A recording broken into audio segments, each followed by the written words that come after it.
ಮಸ್ಕಿ ವಿಧಾನಸಭಾ ಕ್ಷೇತ್ರದ ಉಪಚುನಾವಣೆ ಸಾಕಷ್ಟು ರಂಗೇರುತ್ತಿರತಕ್ಕಂಥದ್ದು. ಈಗಾಗಲೇ ಸಿಎಂ ಯಡಿಯೂರಪ್ಪನವರು ಸಾಕಷ್ಟು ಪ್ರಚಾರ ಮಾಡ್ತಾ ಇದ್ದಾರೆ. ಬೆಳಗ್ಗೆಯಲ್ಲೂ ಸಹ ಹಲವಾರು ಹಳ್ಳಿಗಳಿಗೆ ತೆರಳಿ ತುರುವಾಳದಲ್ಲಿ ಬೃಹತ್ ಸಮಾವೇಶ ನಡೆಸಿ ಮತಯಾಚನೆ ಕೂಡ ಮಾಡಿದ್ದಾರೆ. ಈಗ ನಮ್ಮ ಜೊತೆಗೆ ಬಿಜೆಪಿ ರಾಷ್ಟ್ರೀಯ ಪ್ರಮುಖರಾಗಿರತಕ್ಕಂಥ ಅರುಣ್ ಸಿಂಗ್ ಅವರು ನಮ್ಮ ಜೊತೆಗಿದ್ದಾರೆ. ಅವರು ಯಾವ ರೀತಿಯ ಪ್ರಚಾರ ಮಾಡ್ತಾ ಇದ್ದಾರೆ ಮತ್ತು ಯಾವ ರೀತಿ ರೆಸ್ಪಾನ್ಸ್ ಬರ್ತಾ ಇದೆ ಅಂತ ಕೇಳೋಣ. सर, अभी आप जो सीएम के साथ अभी प्रचार के लिए आए थे, तुरैयाड़ी में बड़ा एक फंक्शन करे, वोट भी अपील करे, तो लोगों का रिस्पांस आपको कैसा लगा?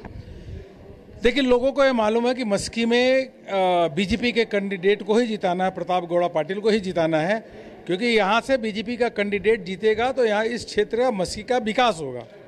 प्रदेश में बीजेपी की सरकार है, केंद्र में बीजेपी की सरकार है, यहाँ भी बीजेपी का एमएलए जीतेगा तो यहाँ चारों ओर विकास होगा। जो काम रुके हैं वो पूरे होंगे, इसलिए लोगों ने मन बना लिया है कि यहाँ से बीजेपी को ही जिताना है। यहाँ के जो फार्मर जो है मस्की के फार्मर्स जो डिसअपॉइंट है आपके पार्टी के ऊपर जो 5A कैनल के बारे में, सो ज़्यादा से ज़्यादा आपको इस इलेक्शन में उसको डैमेज होने का चांसेस है, सो इसको कैसे मैनेज कर रहे हैं आप लोग? देखिए, मैं इतने कहना चाहूँगा, जो किसान है, किसान को केवल एक इशू नहीं देखना चाहिए, उनके अकाउंट में 2-2 हज़ार रुपये अभी प्रधानमंत्री जी ने सीधे उनके अकाउंट में डाला, उसको देखना चाहिए। अगर उनके अकाउंट में सीधे अगर नीम कोटेड यूरिया देने का काम पीएम ने किया, आज के दिन में कोई लाइन नहीं लगती। फसल बीमा योजना प्रधानमंत्री जी ने लागू किया, इरिगेशन सिस्टम उन्होंने उसको शुरुआत किया।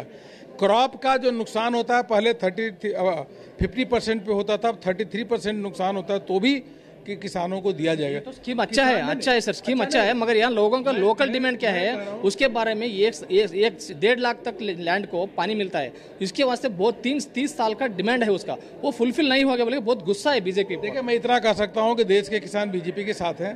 किसानों की अगर कोई समस्या है तो उसको बैठ करके यहाँ के मुख्यमंत्री, यहाँ के नेता अवश्य रूप से सुलझाएंगे, जो संभव हो जरूर करेंगे। कांग्रेस वाले ने ये इश्यू को बहुत ही टेक ऑफ कर रहा है, प्रचार में बहुत यूज कर रहा है, और दूसरे बोले तो पैसे बेच रहे हैं, भ्रष्टाचार के बारे में बात कर रहे हैं। किसान की सरकार, कांग्रेस की सरकार आ रही है क्या? कांग्रेस की सरकार 20 साल तक कर्नाटक में नहीं आने वाली है, इसलिए सबको समझना चाहिए कि विकास कोई करेगा तो बीजेपी ही कर रही है और बीजेपी ही करेगी।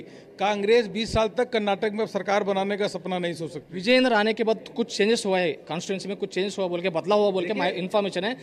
देखिए, बीजेपी एक बहुत बड़ी पार्टी है, यहाँ बहुत सारे कार्यकर्ता अलग अलग दायित्व पे काम करते हैं। हर विधानसभा में अलग अलग कार्यकर्ताओं को अलग अलग दायित्व दिया जाता है। सब कार्यकर्ता मिलकर के सामूहिक रूप से काम करते हैं और चुनाव जीतेंगे। ಒಟ್ಟಿನಲ್ಲಿ ಮಸ್ಕಿ ಕ್ಷೇತ್ರದಲ್ಲಿ ಪ್ರತಾಪಗೌಡ ಗೆಲುವು ನಿಶ್ಚಿತ ಅಂತಕ್ಕಂಥ ಮಾತನ್ನು ಅರುಣ್ ಸಿಂಗ್ ಅವರು ಹೇಳ್ತಾ ಇದ್ದಾರೆ. ಕ್ಯಾಮರಾಮನ್ ನಿಂಗಪ್ಪ ಜೊತೆ ಸಿದ್ದು ಬಿರಾದಾರ್, TV9 ರಾಯಚೂರು.